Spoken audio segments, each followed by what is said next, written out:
Hello friends, welcome back to channel Biobasics. पिछले कुछ lectures में हमने समझा था कि अमाइनो एसिड्स क्या होते हैं। अमाइनो एसिड्स के क्लासिफिकेशंस को हमने समझा था। उसी सीरीज को कंटिन्यू करते हुए आज के इस लेक्चर में हम समझने वाले हैं टॉपिक प्रोटीन, क्योंकि जो प्रोटीन है वो अमाइनो एसिड्स के ही पॉलीमर होते हैं। कैसे होते हैं उसी पूरी चीज को आज हम इस लेक्चर में समझने वाले हैं। सबसे पहले शुरू करते हैं। द ग्रीक वर्ड, जो प्रोटीन वर्ड कॉइंड किया गया है वो एक ग्रीक वर्ड से किया गया है जिसका नाम है प्रोटियोज। प्रोटियोज एक ग्रीक वर्ड है जहां से टर्म प्रोटीन को कॉइन किया गया है। प्रोटियोज का मतलब होता है स्टैंडिंग इन फ्रंट और होल्डिंग फर्स्ट पोजीशन। क्या मतलब हुआ इस बात का कि कोई भी एक ग्रुप है, अगर उस ग्रुप में जो भी लीडरशिप कोज करता है, जो सामने की तरफ खड़ा होता है, उसको हम प्रोटियोज कहते हैं। अब हमने प्रोटीन को ऐसा क्यों कहा? क्योंकि हम जानते हैं कि प्रोटीन अप्रोक्सीमेटली 15% कंटेंट किसी भी लिविंग सेल्स में ऑक्युपाई करता है।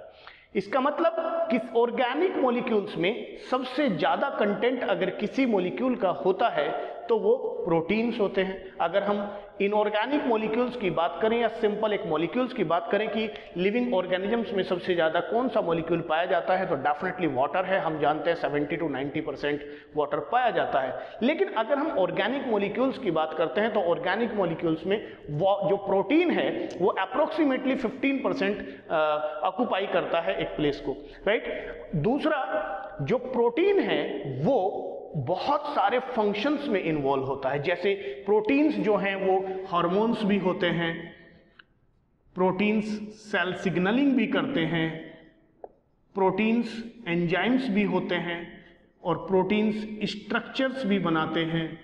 तो इस तरह से प्रोटीन्स के एक मल्टी फंक्शनल रोल हो जाता है वहां पर, इसलिए उसको हम स्टैंडिंग इन फ्रंट यानी कि सबसे ज्यादा, सबसे आगे आकर सबसे ज्यादा रोल प्ले कर रहा होता है, इसीलिए ये टर्म यहां पर हमने प्रोटियोज से कोज बनी, दैट इज प्रोटीन।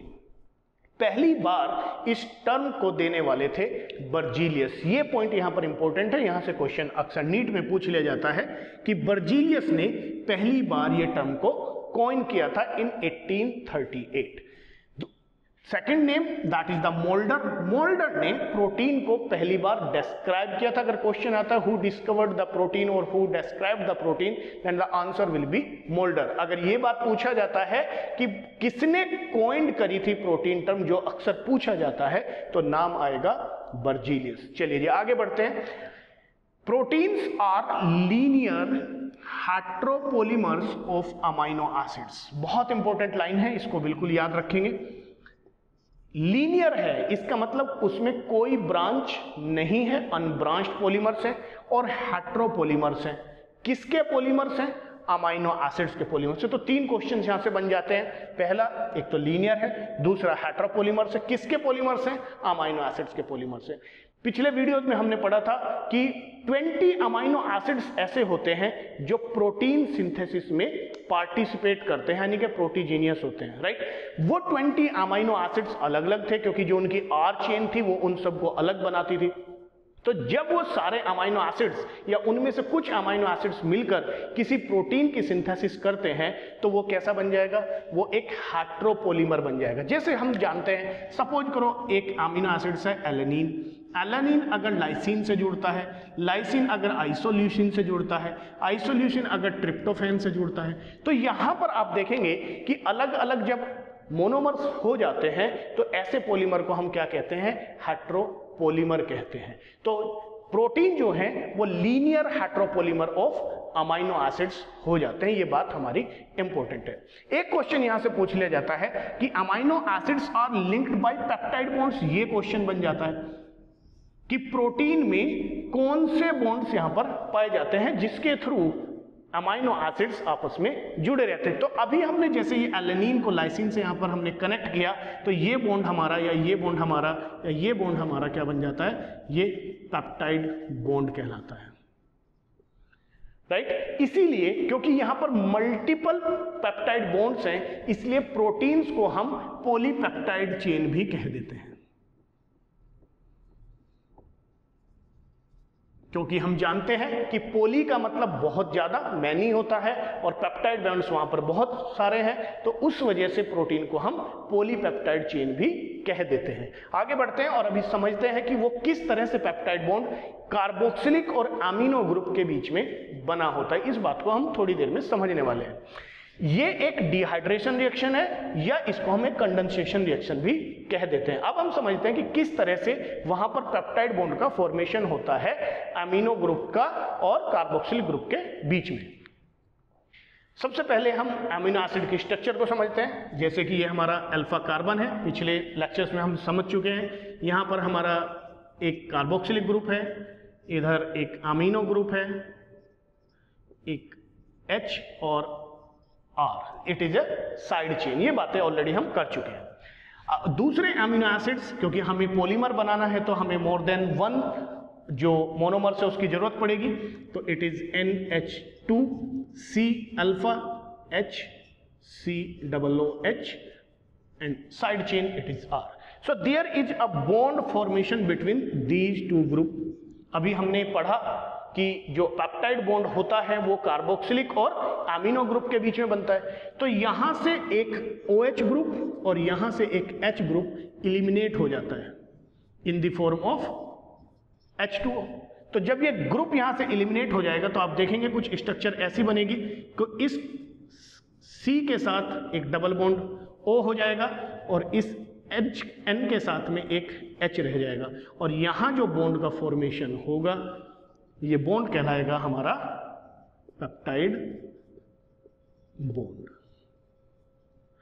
सिमिलरली अगर एक और अमीनो एसिड को यहां पे जुड़ना है तो फिर से यहां से एक वाटर मॉलिक्यूल इलिमिनेट हो जाएगा, इसीलिए इस रिएक्शन को हम डिहाइड्रेशन रिएक्शन कहते हैं। C के साथ में एक डबल बॉन्ड बन जाएगा, ये हमारा पेप्टाइड बॉन्ड हो जाएगा। H ये N H C, this is R chain, this is alpha carbon, COOH and this is H। तो इस तरह से अगर फिर से एक पेप्टाइड बॉन्ड हमें फॉर्मेशन होना है तो वो इस कार्बोक्सिलिक ग्रुप का नेक्स्ट अमाइनो ग्रुप के साथ में जो बॉन्डिंग है, बॉन्ड फॉर्मेशन वहां पर हो जाता है। तो इस तरह से यहां पर ये वाले जो बॉन्ड्स हैं, ये बॉन्ड क्या कहलाते हैं? ये पेप्टाइड बॉन्ड्स कहलाते हैं। नाउ वी अंडरस्टैंड कि कुछ प्रोटीन्स ऐसी भी होती हैं जिसमें बहुत कम अमीनो एसिड्स होते हैं। जैसे अगर हम बात करें, there are only 2 amino acids connected और जॉइंड बाय 1 पेप्टाइड बॉन्ड। तो ये हमने देख लिया कि 2 अमीनो एसिड्स के बीच में केवल एक पेप्टाइड बॉन्ड का फॉर्मेशन होता है। तो इस तरह के हम प्रोटीन को हम बोल देते हैं डाइपेप्टाइड। अगर वहां पर 3 to 10 अमीनो एसिड्स आपस में जुड़े होते हैं तो इसको हम बोल देते हैं ओलिगोपेप्टाइड, ये हम जानते हैं। और अगर मोर देन 10 अमीनो एसिड्स आपस में पेप्टाइड बॉन्ड के थ्रू जुड़े हुए हैं तो उसको हम बोल देते हैं पॉलीपेप्टाइड। प्रोटीन की जब हम बात करते हैं या पॉलीपेप्टाइड की जब हम बात करते हैं तो प्रोटीन मोनोमेरिक भी होती है और प्रोटीन मल्टीमेरिक भी होती है। मोनोमेरिक से मतलब क्या है कि अगर कोई प्रोटीन सिर्फ एक ही पॉलीपेप्टाइड चेन की बनी हुई है, जैसे सपोज करते हैं ये एक चेन है अमीनो एसिड्स की, right, these round are amino acid, जिसको मैं ऐसे इंडिकेट कर रहा हूं, और ये हमारे बीच में पेप्टाइड बॉन्ड्स हैं। तो अगर ये एक पॉलीपेप्टाइड चेन मिलकर एक प्रोटीन का फॉर्मेशन करते हैं, like this, suppose these are the amino acids. So this kind of structure और this kind of protein is known as monomeric. Monomeric जैसे नाम से इंडिकेट हो रहा है, सिंगल। तो अगर एक ही पॉलीपेप्टाइड चेन किसी प्रोटीन को फॉर्मेशन करने में इन्वॉल्व होती है तो उसको हम मोनोमेरिक प्रोटीन कह देते हैं। इसका एग्जाम्पल हम ले सकते हैं लाइसोजाइम। दूसरा एग्जाम्पल आप इसका ले सकते हैं मायोग्लोबिन। मायोग्लोबिन एक मसल प्रोटीन है, हम जानते हैं। लाइसोजाइम एक एंजाइम है जो हमारे सलाइवा में, हमारे स्वेट में पाया जाता है, जो बैक्टीरिया की सेल वॉल को डिग्रेड करने में, डाइजेस्ट करने में हेल्प करता है। तो लाइसोजाइम एक मोनोमेरिक प्रोटीन है, मायोग्लोबिन एक मोनोमेरिक प्रोटीन है, यानी कि वहां पर सिर्फ एक ही पॉलीपेप्टाइड है जो उसको फॉर्म कर रही है। मल्टीमेरिक प्रोटीन में more than one polypeptide chains are involved।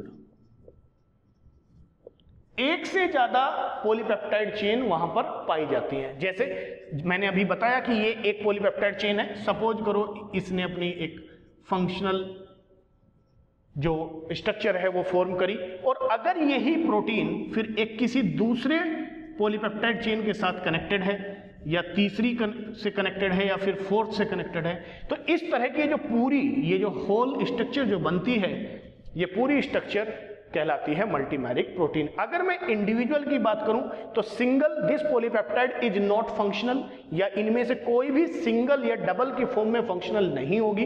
वो फंक्शनैलिटी तभी शो करती है जब अपनी इस स्ट्रक्चर में आ जाती है, जब वो चारों आपस में कंबाइंड हो जाती हैं तो वो फंक्शनल हो जाती है। इस तरह के प्रोटीन को हम मल्टीमेरिक प्रोटीन कहते हैं। जैसे इसका एग्जांपल हम ले सकते हैं हीमोग्लोबिन।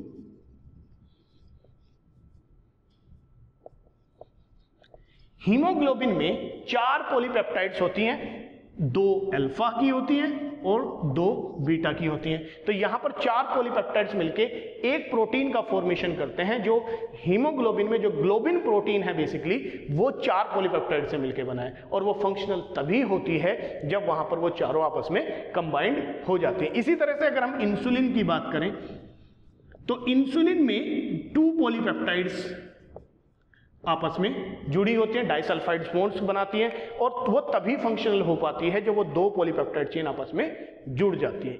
इसके अलावा प्रोटीन्स जो हैं, कुछ प्रोटीन्स ऐसी होती हैं जो फर्स्ट क्लास प्रोटीन कहलाती हैं।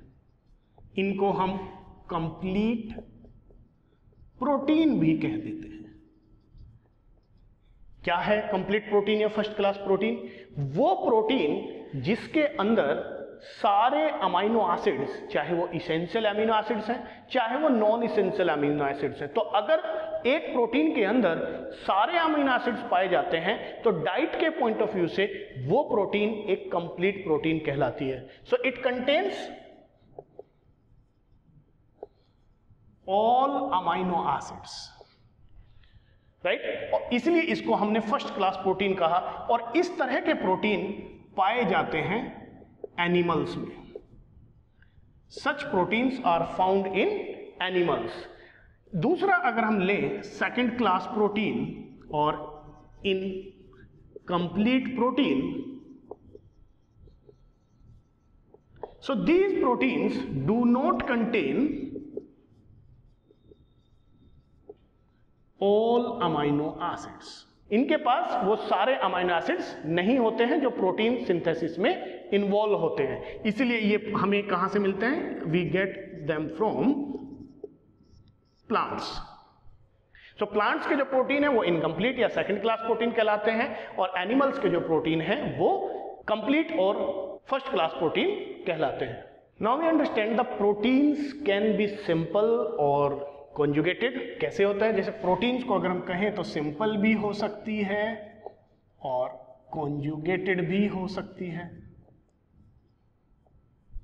सिंपल प्रोटीन वो प्रोटीन कहते हैं जिसमें only amino acids are involve. उस प्रोटीन में सिर्फ अमीनो एसिड्स पाए जाते हैं, अदर देन कोई कोफैक्टर या को एंजाइम्स या अदर देन कोई भी।